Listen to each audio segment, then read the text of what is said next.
Nuevo curso. Gramática discursiva. Me presento para los que no me conozcan. Mi nombre es Carlos Muñoz Pérez.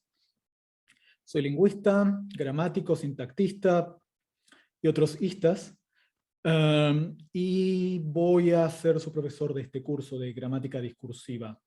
La clase de hoy va a ser simplemente una presentación muy general en la que espero que dejemos claras algunas cuestiones de formalidades y cosas por el estilo, además de darles una especie de sneak peek de lo que va a ser el curso.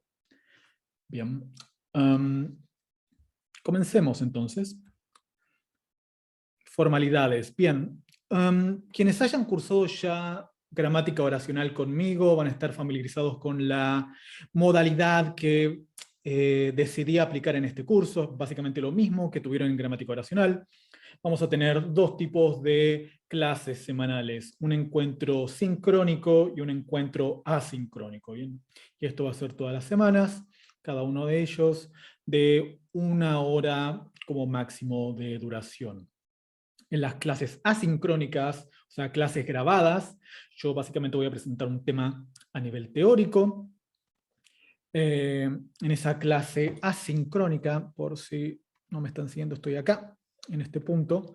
En esa clase asincrónica también va a haber incorporados algunos ejercicios que van a estar disponibles después de la clase en Cibeduc, y la idea es que ustedes realicen esos ejercicios y los traigan resueltos para la siguiente clase sincrónica, que idealmente va a ser en todos los casos la semana siguiente a cuando yo les suba el video de la clase asincrónica. ¿Bien? Tengo planeado por ahora que las clases asincrónicas, o sea, el día que yo les suba los videos, sea el día miércoles. Espero que no hayan extrañado mi ortografía. Si la extrañaron, mi caligrafía, digo. Si la extrañaron, ahí la tienen nuevamente. Es horrible. Los días miércoles van a tener las clases subidas, y como ya sabrán, las clases sincrónicas van a ser los días lunes, tal y como esta clase. Entonces, a partir del miércoles, ustedes van a tener casi una semana para ir realizando la tarea correspondiente y tenerla hecha para la clase del lunes, de manera tal que podamos discutir los ejercicios, ustedes pueden hacer sus preguntas, sus consultas, tanto con respecto a la resolución de los ejercicios como con respecto a, bueno, la clase asincrónica. Si tienen alguna duda con respecto a la bibliografía, también la pueden hacer en la clase, digamos, por Zoom. Bien. Y como les dije, esas clases van a ser íntegramente prácticas. No les voy a tratar de dar ningún contenido nuevo, simplemente vamos a ver cómo se aplican los conceptos teóricos a la práctica, al análisis de la lengua. ¿Bien? Y como les dije, esto es básicamente la misma metodología que tuvimos el semestre pasado, que supongo que no les resultó demasiado tortuoso. Creo que es bastante ameno, tanto para ustedes como para mí en este contexto de pandemia. Pasemos a hablar de la asistencia, a menos que alguien tenga alguna pregunta. Si alguien tiene una pregunta, levanta la mano o me interrumpe. Está todo bien con eso. Hablemos de la asistencia. Como saben, la asistencia no se está controlando, no es obligatoria, así que ustedes no tienen ninguna obligación de asistir a los encuentros sincrónicos de los días lunes. De todas maneras, yo les recomendaría, consejo de amigo, que se conecten a las clases sincrónicas, porque, bueno, les va a ayudar, que hagan la tarea semana a semana y que estén al día con la tarea y que puedan hacer sus preguntas en el momento que estemos discutiendo los respectivos temas. Les va a ayudar a llevar el curso al día. Quienes hayan cursado gramática oracional ya saben que la gramática no se parece tanto a otras áreas que puedan tener dentro de una pedagogía en lenguaje y comunicación. Se parece más bien a algo, en términos de tomar el curso, se parece mucho a tomar un curso de matemática. Hay que ir día a día, clase a clase al día, porque si no uno se queda atrás y en algún momento deja de entender. Así que les recomendaría que lleven la tarea al día y que traten de conectarse a las clases sincrónicas y que traten de hacer las preguntas con respecto a los temas que tengan dudas. Bien. A pesar de eso, a pesar de mi consejo, nuevamente no va a haber ningún tipo de control de asistencia. Quedan ustedes, que ya son gente grande, decidir si van a asistir a la clase o no. Bien. En este curso la bibliografía va a ser un poco más flexible que en el curso anterior de gramática oracional. En gramática oracional teníamos un manual que íbamos siguiendo y que bueno, tenían que ir leyendo a medida que avanzábamos en el curso, que es el manual de Ángela Di Tullio, y que leímos, yo diría que la mitad del libro, básicamente.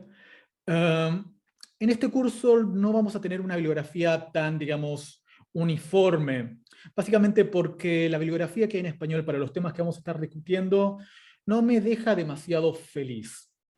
Así que la principal bibliografía que van a tener para este curso son las clases, y van a tener bibliografía para algunos, van a tener bibliografía obligatoria para algunos temas y bibliografía opcional para otros temas. Bien, en todos los casos, las clases van a ser la bibliografía obligatoria, que aprovechando el contexto de que, bueno, las clases están grabadas, es algo que al menos, algo positivo que podemos explotar de este contexto de pandemia, que la clase la pueden ver cuantas veces quieran, y bueno, si les surge alguna duda me pueden siempre escribir y preguntar. Y mi objetivo con respecto también a la bibliografía es, a partir de las clases que vamos a estar teniendo, yo voy a tratar de ir armando las clases de forma que la clase sea autoconclusiva y no necesitemos tanto recurrir a bibliografía adicional, sobre todo porque mi intención es pasar la bibliografía y escribirla en formato de, bueno, capítulos y en algún momento armar una especie de manual o alguna especie de libro con los contenidos del curso. ¿Bien? Así que, bueno, por eso básicamente nos vamos a manejar por ahora, sobre todo con las clases, y cuando yo les diga que lean algo, en ese caso sí, tienen que ir y leer la bibliografía. Espero que no les moleste. En todo caso, si alguien necesita bibliografía con respecto a cualquiera de los temas del curso, la bibliografía adicional a la que les voy a dar, porque van a tener bibliografía con respecto a todo, opcional en muchos casos. Bueno, si quieren más bibliografía me pueden pedir, hay bibliografía con respecto a todo, la mayor parte de las cosas está en inglés. Hablemos de las evaluaciones entonces. Van a tener, al igual que tuvieron en el curso anterior, 3 evaluaciones, pero va a haber algunas diferencias con respecto al curso anterior. En vez de tener 3 pruebas en este curso, van a tener 2 pruebas. La primera y la segunda van a ser pruebas en un sentido bastante clásico de, bueno, van a tener una lista de opciones y van a tener que elegir las que estén correctas y van a tener que descartar las incorrectas. Básicamente como fue en el curso pasado, van a tener unos exámenes de multiple choice para el primero y segundo examen. Amaya, adelante. Profe, no sé si dejo pasar a Camila. Gracias por avisarme, los tengo en la otra pantalla y se me quedaron 3 personas ahí. Gracias por avisarme. Bien, ahí entraron. Disculpen las personas que se acaban de sumar, no estaba mirando la pantalla. O, bueno, Zoom no avisó que tenía gente esperando. Les estaba diciendo, las evaluaciones van a tener 2 evaluaciones que van a ser pruebas, en el sentido tradicional del término, y luego la tercera evaluación va a ser un taller en el que básicamente van a tener que aplicar varios de los conceptos que vamos a ver a lo largo del curso, en particular aquellos que vamos a ver hacia el final del curso, los van a tener que aplicar en un análisis de ciertas consignas que se dan en la escuela media y en la escuela básica en Chile. O sea, van a tener algunos ejercicios que se le dan a los estudiantes, a los chicos, y ustedes van a tener que analizar esos ejercicios. Van a tener que no hacer el ejercicio, sino que ver qué es lo que está detrás de la resolución del ejercicio, qué temas vinculados al curso son los que de alguna manera se están viendo reflejados en la construcción de esos ejercicios. Tenemos algunos ejercicios, bueno, van a ser algunas actividades que tomé de la página del Ministerio de Educación, algunas actividades recomendadas para, bueno, para escuela básica y escuela media, y ustedes van a tener que ir, mirar los ejercicios y decirme, este es un ejercicio que tiene que ver con este tema que vimos en el curso, este es un ejercicio que tiene que ver con este otro tema que vimos en el curso. Va a ser una tarea de aplicación, para que ustedes vean que los temas que vemos en el curso tienen un correlato, si se quiere, con su práctica futura docente. Además, esta evaluación, para quienes estén tomando los 2 ramos, semántica general y gramática discursiva, va a ser en una evaluación conjunta. Vamos a evaluar con el mismo taller, vamos a evaluar ambos cursos, ¿bien? O sea que la tercera evaluación de ambos cursos va a ser este taller, que seguramente sea para hacer en equipo, supongo que en parejas, en 2, tal vez 3 personas. Todavía tengo que armar bien la evaluación, pero esa va a ser más o menos la modalidad. Bien, doy lugar a que hagan sus consultas si las tienen, sus consultas, preguntas, comentarios. Tal vez gente que tomó el curso anterior y quiera que cambiemos algo que le incomodaba o algo que no le venía bien dados sus horarios laborales o lo que sea. ¿Alguien quiere comentar algo, decir algo?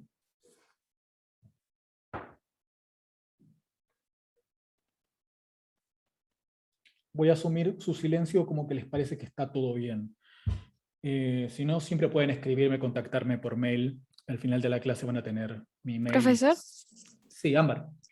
disculpe, en el otro curso que tenemos con usted en semántica general, igual Sí. las clases asincrónicas van a ser los miércoles. Es una muy buena pregunta. Esperaba decir esto mañana en la clase de semántica general, pero no es- la idea es que sí, pero no sé si me va a dar el tiempo para grabar 2 clases el mismo día. Seguramente las de semántica sean los jueves, pero bueno, eso dependerá caso por caso. Creo que voy a decir día oficial miércoles/jueves, y después, dependiendo de mi disponibilidad horaria, va a ser o los miércoles o los jueves. Gracias, profe. Pero vamos a seguir hablando de semántica general mañana, que vamos a tener una presentación similar a esta, en la que básicamente voy a repetir las mismas formalidades. ¿Alguien tiene alguna otra consulta?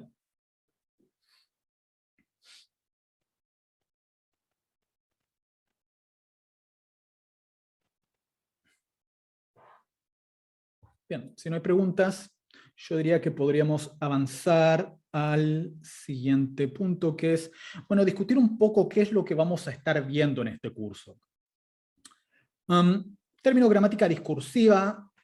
No es que la gramática discursiva sea algo en sí mismo, no es como la gramática oracional, que es como definimos lo que era gramática en ese curso, y lo definimos como, bueno, hay 2 acepciones de lo que es gramática, una acepción más amplia y una acepción más estricta.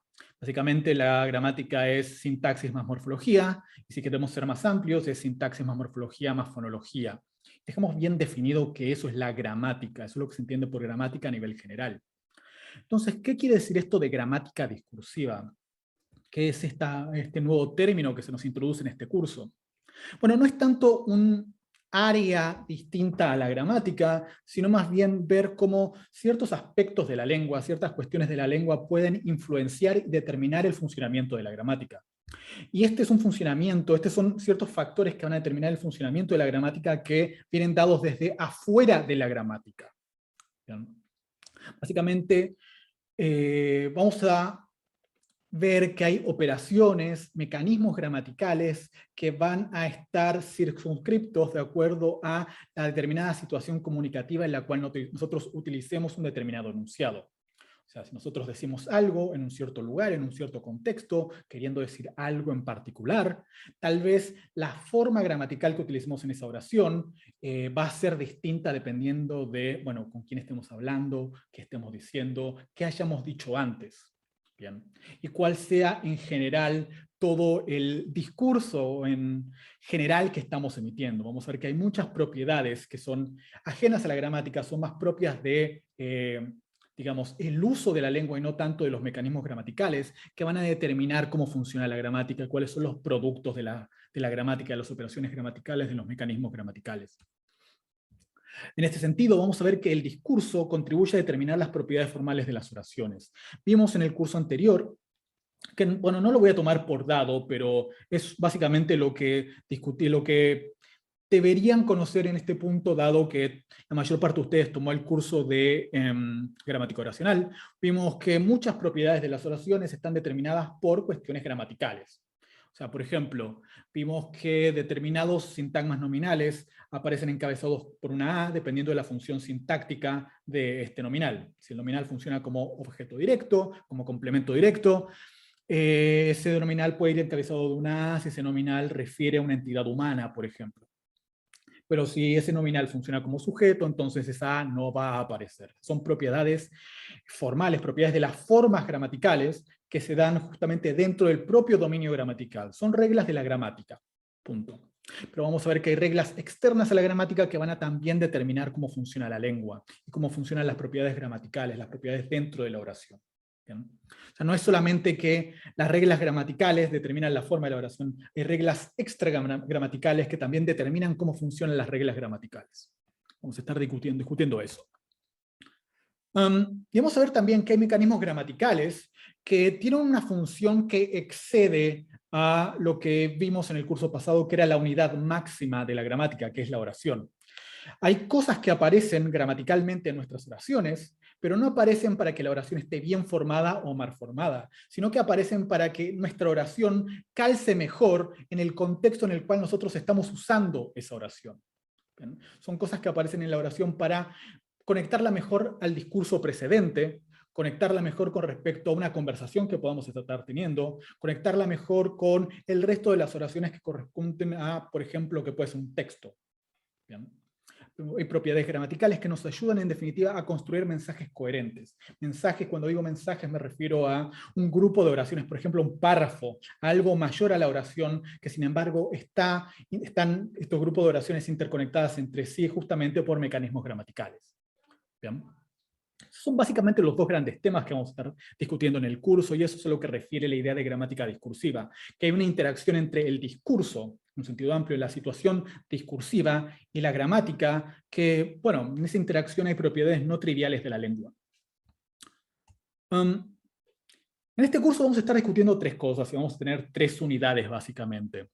La primera unidad se nos cuela un poco por la ventana, y es algo que deberíamos haber visto en el curso de gramática oracional, pero no nos dio el tiempo. Ya saben que estuvimos corriendo todo el tiempo y aún así hubo cosas que nos quedaron afuera.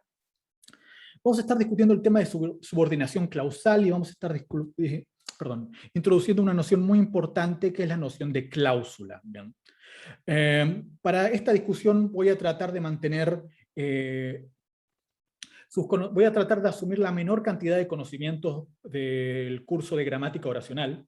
Voy a tratar de que, de alguna manera, este tema subordinación clausal sea un tema en sí mismo y que no necesiten conocimiento previo del curso anterior, porque sé que hay mucha gente acá que no tomó el curso anterior o que no pasó el curso anterior. Así que voy a tratar de darlo de una manera bastante simple para que, bueno, no necesitamos recurrir a conocimientos del curso previo. De todas maneras, tienen que saber que va a ser imposible no hacer referencia a conceptos y nociones introducidas en el curso de gramática oracional, porque, como les dije en ese curso, la gramática es básicamente el lenguaje con el que hablan los lingüistas. La gramática es el corazón de la lengua, y es imposible hacer lingüística sin hacer referencia a términos gramaticales que introdujimos en ese curso. Voy a tratar de evitar hacer eso, pero sepan que va a ser imposible que yo no haga referencia a ciertas nociones como sujeto, objeto directo a lo largo de este curso de gramática discursiva. Si les quedan dudas con respecto a estos términos, voy a dejar siempre disponible el link a las clases que tuvimos el semestre pasado para que repasen. Pero bueno, no es que en este curso voy a volver a repetirles y explicarles lo que es un objeto directo. Pero va a haber algunos casos en los cuales ustedes van a necesitar saber un poco más o menos qué es un objeto directo.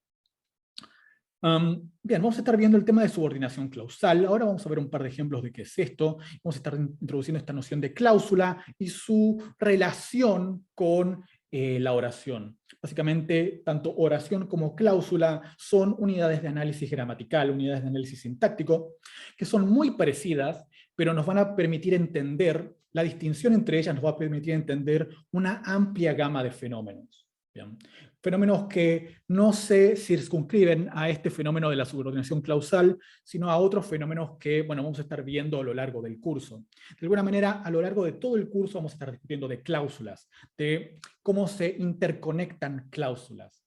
Y sé que es un poco abstracto que les presente el curso en términos de una noción que todavía no vieron, pero eventualmente van a ver que es muy cierto lo que estoy diciendo y que cláusula es el término que nos permite de alguna manera unificar todos los contenidos del curso. El segundo tema que vamos a estar discutiendo, el primer tema nos va a llevar algo de 2 o 3 semanas, lo vamos a ver rápidamente. Vamos a dedicarle bastante tiempo al tema de estructura informativa, que es algo que les mencioné en la diapositiva anterior, es básicamente la forma en la que la situación comunicativa moldea la forma de las oraciones. ¿Qué quiere decir esto? Vamos a ver que vamos a ver unos ejemplos a continuación. El punto es que, dependiendo de lo que queramos decir dependiendo de lo que hayamos dicho antes, dependiendo del conocimiento que nosotros asumamos tiene nuestro interlocutor, las oraciones que nosotros emitamos van a tener propiedades distintas. En términos gramaticales, en términos sintácticos, por ejemplo, en términos de orden de palabras. Y el tercer tema que vamos a ver algunos primitivos de gramática textual, algunos elementos básicos de gramática textual, que es nuevamente algo que les mencioné en la diapositiva anterior, el hecho de que nosotros tengamos, para decirlo mal y pronto, un conjunto de oraciones que conformen una especie de texto, un párrafo, por ejemplo, y vamos a ver que hay procedimientos gramaticales que nos permiten conectar esas oraciones, para que todo el párrafo no sea simplemente un conjunto se quiere, arbitrario de oraciones, sino que todo el párrafo conforme una unidad de significado, un mensaje unificado.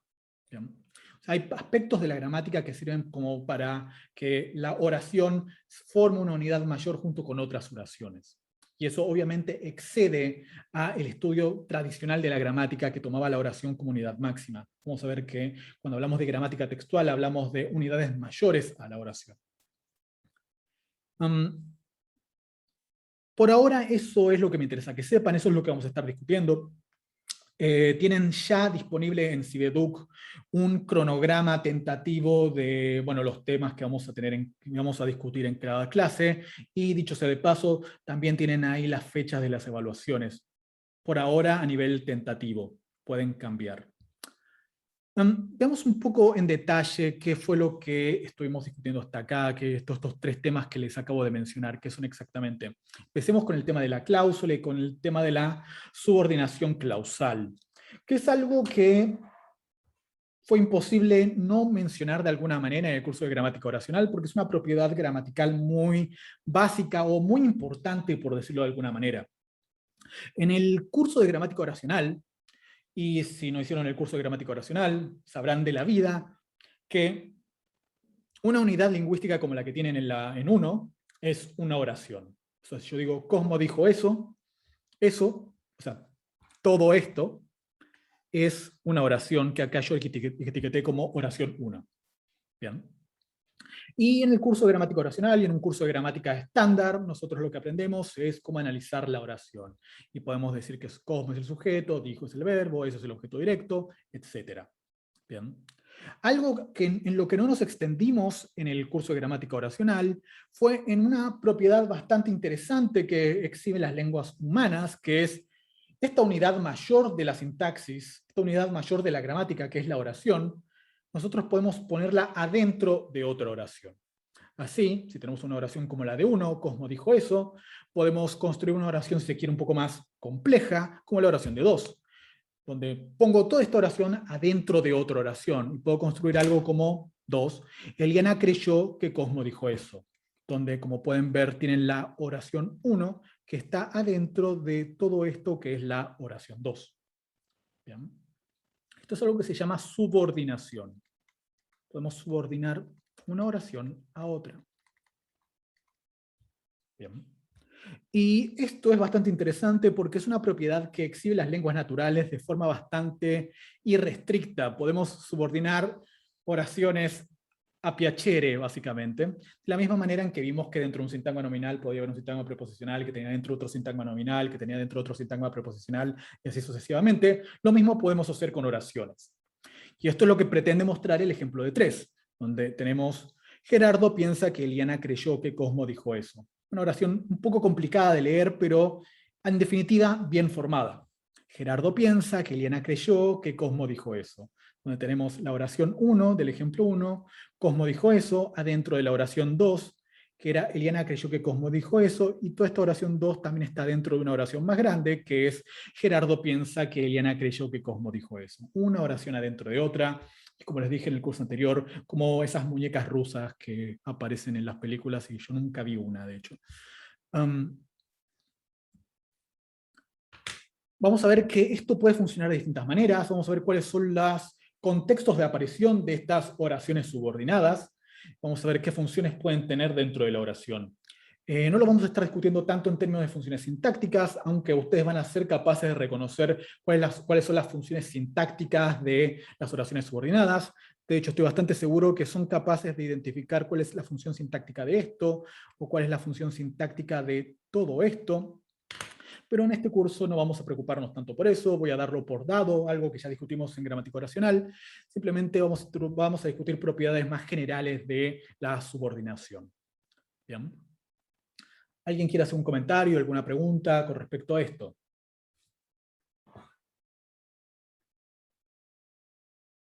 Yo aprovecho y tomo mate.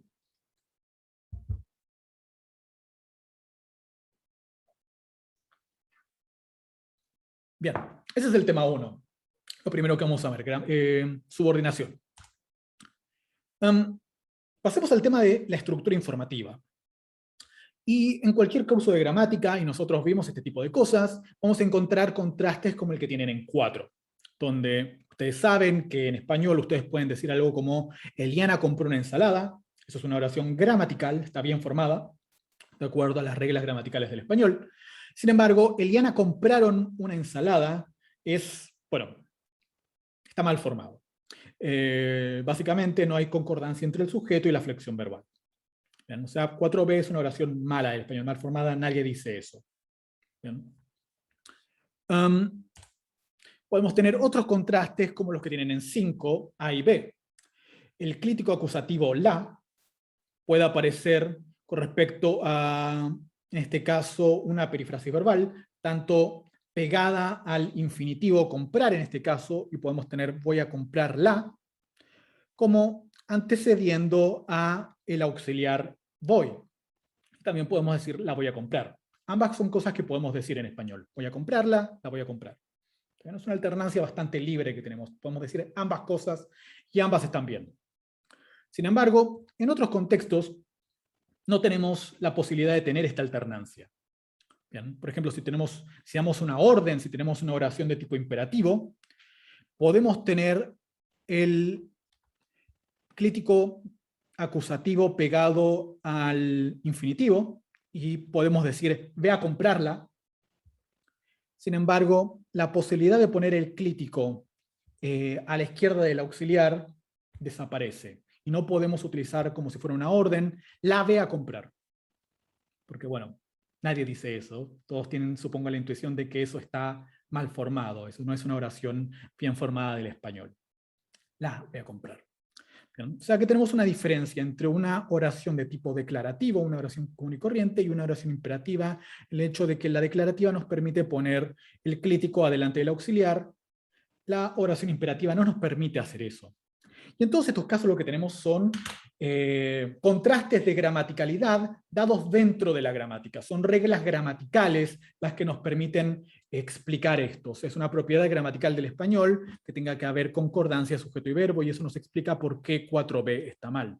Es una propiedad del español, de la gramática del español, que nosotros no podamos hacer esto en oraciones imperativas.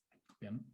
Y recordarán que nosotros marcábamos con el asterisco todas las oraciones que eran agramaticales, en el sentido de que no respondían a las reglas gramaticales del español.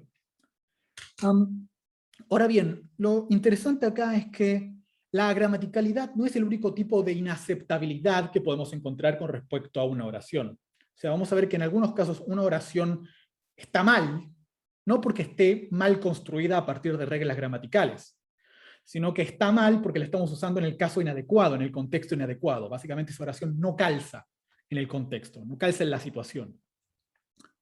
Por ejemplo, supongan que alguien nos pregunta ¿qué compró Eliana?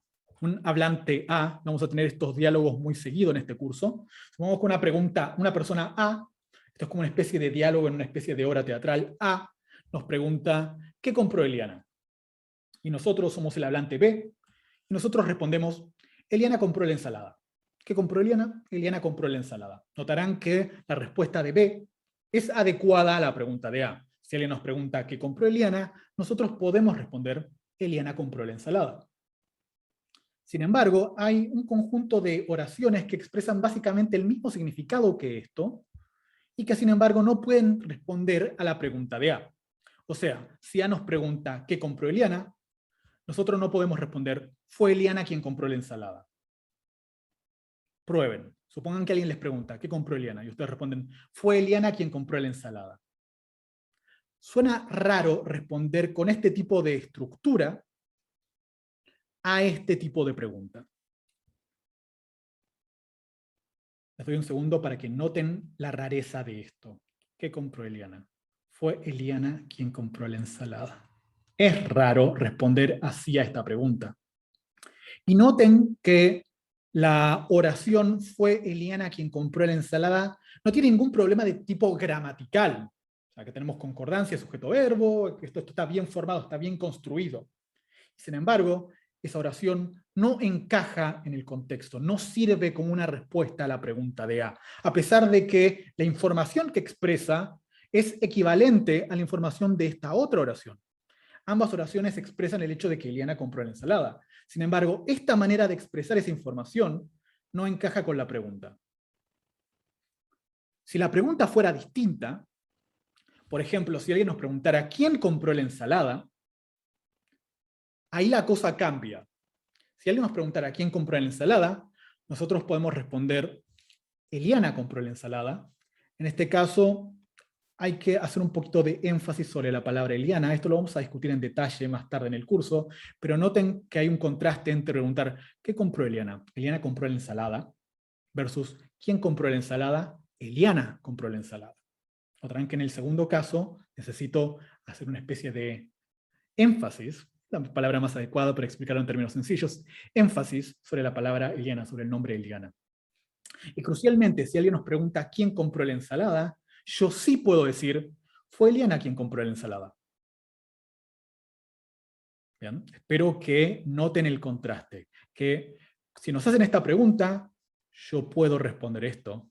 Si nos hacen esta pregunta de acá, yo no puedo responder esto. Y parece raro en principio porque, nuevamente, tenemos todas las oraciones que expresan básicamente la misma idea, que Eliana compró la ensalada. Si alguien tiene alguna consulta, si alguien quiere hacer algún comentario, lo puede hacer. De todas maneras, sepan que esto lo vamos a discutir en detalle. Mientras tomo mate.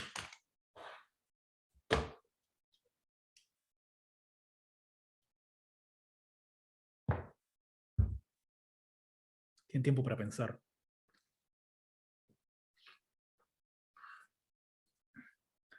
Bien, esto es básicamente algo que tenemos que dar cuenta a partir de un dominio de estudio de la gramática que se denomina estructura informativa. Bien. Básicamente, cómo está distribuida la información dentro de una oración. Bien. Y como podrán ver, la observación que tenemos acá abajo, la situación discursiva determina cuándo una determinada construcción sintáctica es adecuada o no. Eso se explica en términos de estructura informativa y no tanto en términos de reglas gramaticales tradicionales como, qué sé yo, sujeto, objeto directo, verbo. Esto va en otros términos. ¿Bien? Es una especie de análisis en paralelo que se da al análisis sintáctico. Veamos lo último que para... Estos son todos sneak peeks, esto como que estoy tratando de interesarlos en el curso.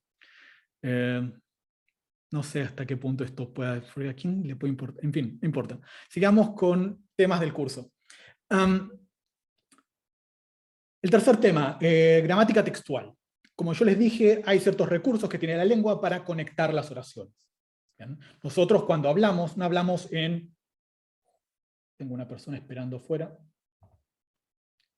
Cuando hablamos, no hablamos en oraciones. Quiero decir, cuando alguien habla, no expresa una oración y espera que la otra persona diga una oración y así sucesivamente. Nosotros decimos más de una oración. Emitimos, digamos, conjuntos de oraciones, para decirlo de una manera bastante bruta. Por ejemplo, consideren el fragmento de 7. Jorge estaba harto de caminar al trabajo todos los días, así que se compró un auto. En este momento, el vehículo está averiado. Ya hace 3 días que está en el taller mecánico. Este es un pequeño texto, si se quiere, que tiene un sentido bastante claro. Es una historia acerca de Jorge y su auto. Básicamente hay hay 2 tipos de relaciones que están marcados en color en este caso. Una está marcada por así, y otro está marcado en rojo por un auto, el vehículo, y este simbolito que tenemos acá abajo. Bien. Como pueden ver, así lo que está marcando es suerte de relación entre esta parte, Jorge estaba harto de caminar al trabajo todos los días, y esta otra parte, que se compró así que se compró un auto. Básicamente lo que trata de mostrar así es que esto es una causa y que esto es una consecuencia. ¿Bien? O sea, estamos relacionando distintas partes de este texto a partir de utilizar un elemento como así. Básicamente así es un conector en este caso que introduce una relación causal. Vamos a estar discutiendo este tipo de conectores, este tipo de marcadores discursivos en este curso. Otra cosa que está sucediendo en el texto es que en esta oración yo introduzco algo, menciono algo por primera vez, un auto.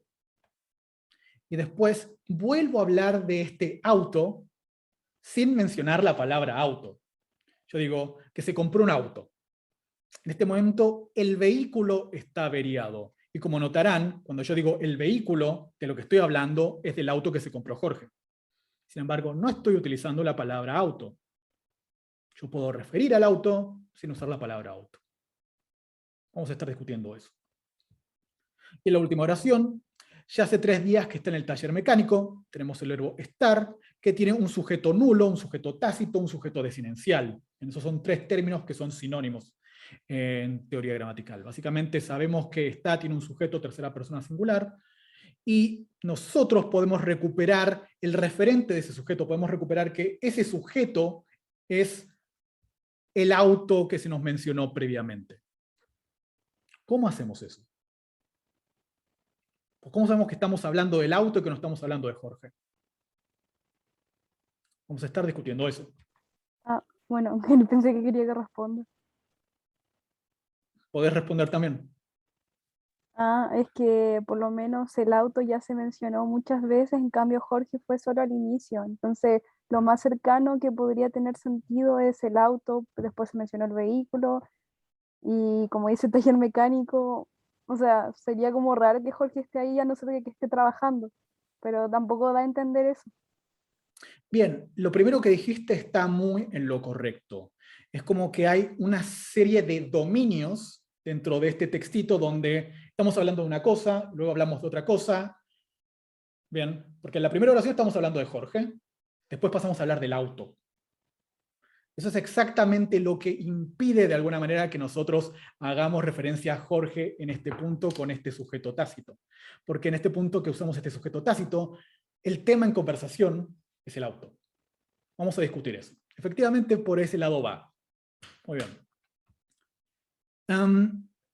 Pero más allá de estos fenómenos puntuales de interconectar partes de un texto, podemos también empezar a romper un poco nuestro texto y ver cómo funciona esto. Por ejemplo, dígame si esto tiene sentido. Jorge estaba feliz de caminar al trabajo todos los días, así que se compró un auto.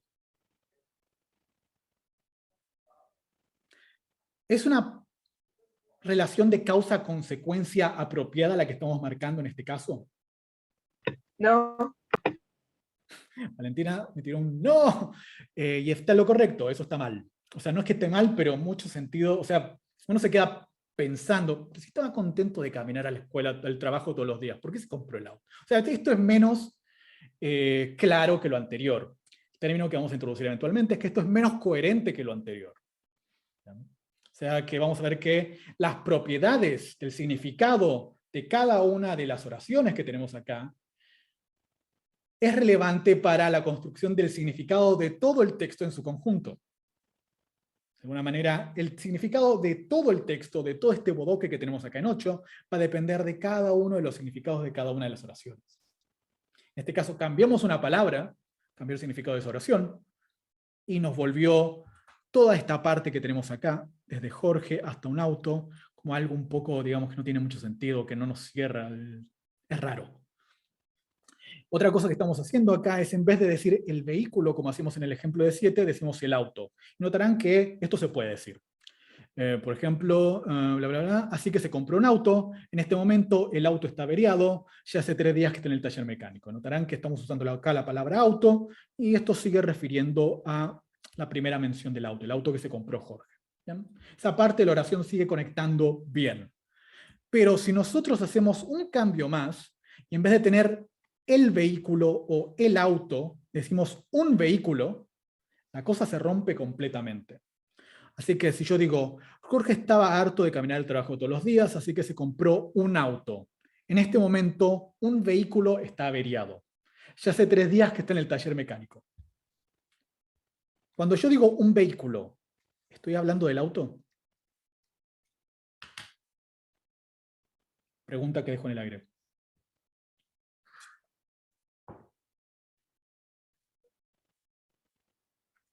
O sea, lo pregunto otra vez y quiero que respondan. No, Bien, ahí. o sea, no necesariamente.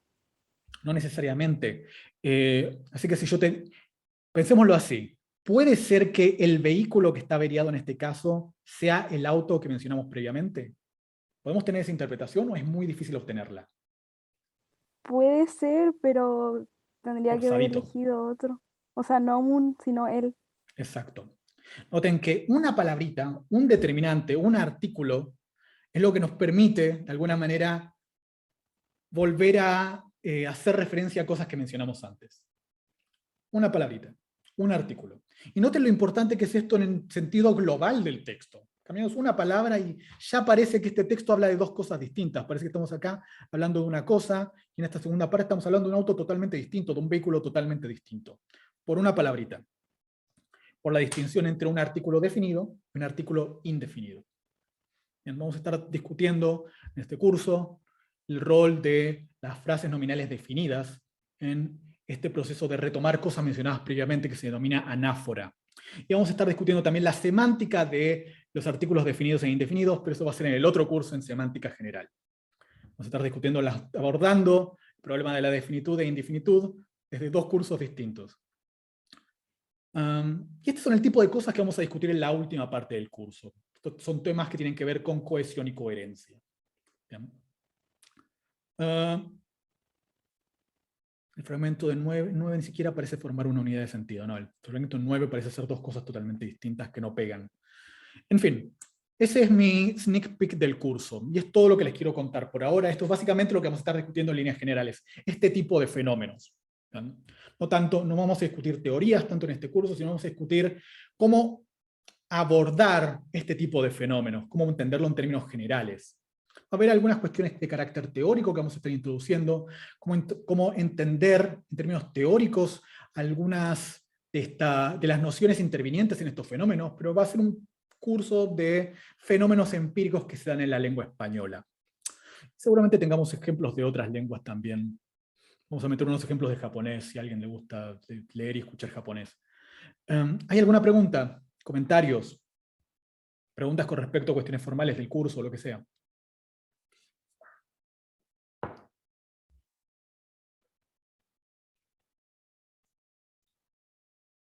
Dudas, inquietudes, confesiones.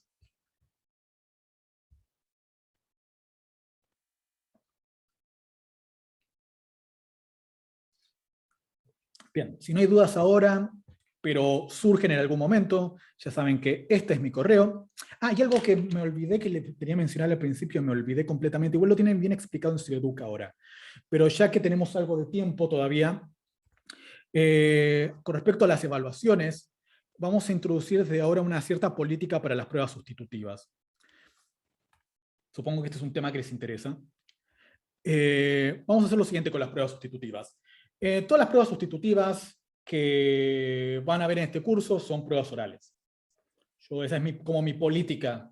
Si alguien no puede asistir al examen, yo al menos quiero ver a la persona cara a cara y que me cuente qué entendió de los contenidos del curso. Van a tener pruebas sustitutivas si faltan, si no pueden estar presentes en las evaluaciones o si no logran entregar a tiempo el taller final. ¿Bien? Y pueden tener pruebas sustitutivas para cualquiera de las evaluaciones. Pero nuevamente, como les digo, es una cosa cara a cara por Zoom. Yo les doy una oración, les doy una serie de datos, ustedes tienen que analizar y tienen que explicarme cosas. Pero vamos a tener cierta flexibilidad con respecto a las pruebas sustitutivas. Si no pueden asistir un día al examen, está todo bien, pero la sustitutiva va a ser oral.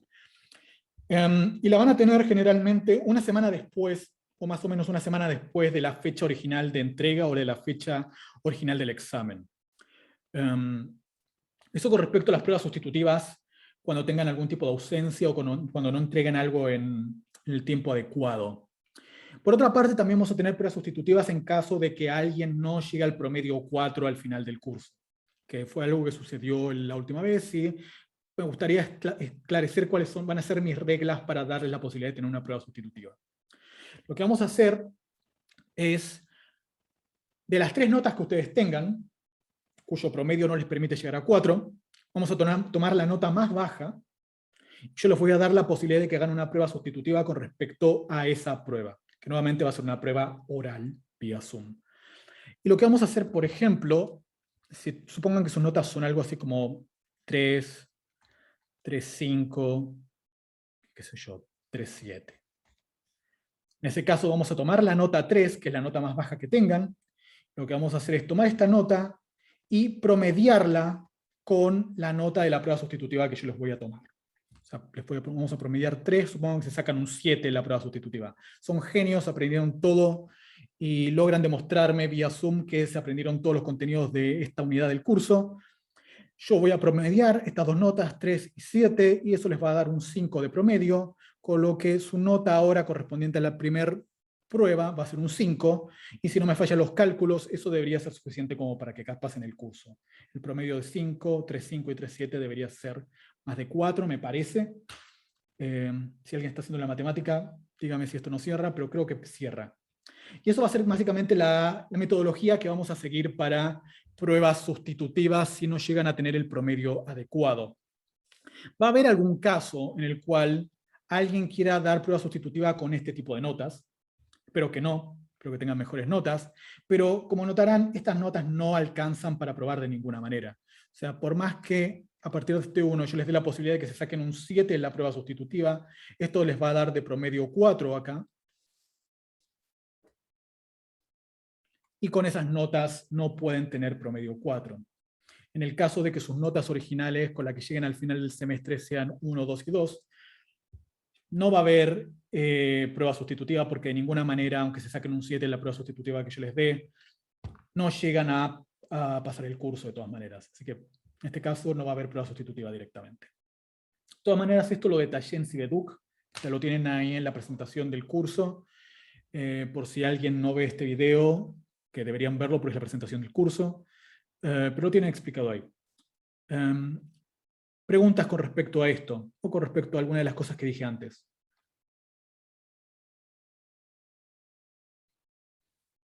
De todas maneras, intenten no llegar a instancia de prueba sustitutiva en ninguno de los 2 casos. Traten de hacer las pruebas en el día de la prueba.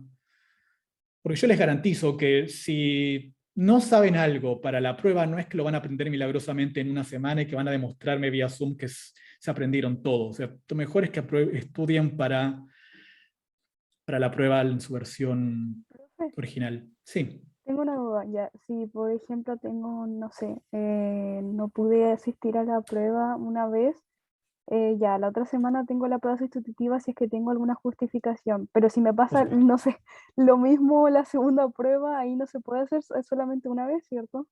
No, por ahora, en contexto de pandemia, voy a permitir que pueda suceder, que esto pueda suceder. Por supuesto que van a necesitar algún papel, algo que demuestre que no pudieron conectarse o que algo les pasó.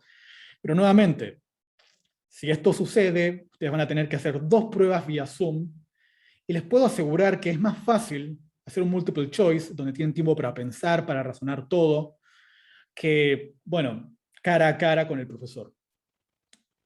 Ustedes elegirán qué prefieren hacer en ese caso. Pero sí, todas las veces que quieran. No, voy a tratar de no poner un límite. Bien. Porque la última vez hubo problemas de gente que tenía problemas de conectividad y no quiero que por problemas de conectividad alguien deje de tomar el curso ni nada por el estilo. Y sin embargo, tampoco notarán que es una situación complicada, porque por un lado tengo que contemplar a la gente que tiene problemas de conectividad y por otro lado, más de uno está pensando en este momento, bien, entonces yo no necesito estudiar para la primera prueba, lo que puedo hacer es estudiar, tengo una semana más para estudiar. Traten de no especular, estamos en un contexto serio de pandemia en donde tenemos que contemplar cierta flexibilidad, traten de no aprovecharse de esa flexibilidad. Bien. ¿Alguna otra consulta?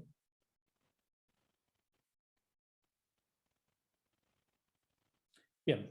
Si no hay preguntas, nos estaremos viendo mañana para nuestra primera clase de semántica general, que va a ser muy parecida a esta, con las mismas formalidades, pero con distintos datos de lingüística. Bien, cierro acá. Me despido y aguardo que se despidan también. Chao, profe, gracias. Profe, esté bien. Adiós. Chao, profe, gracias. Profe, muchas gracias. Chao, Hasta profe, mañana. gracias. Chao, profe. Adiós.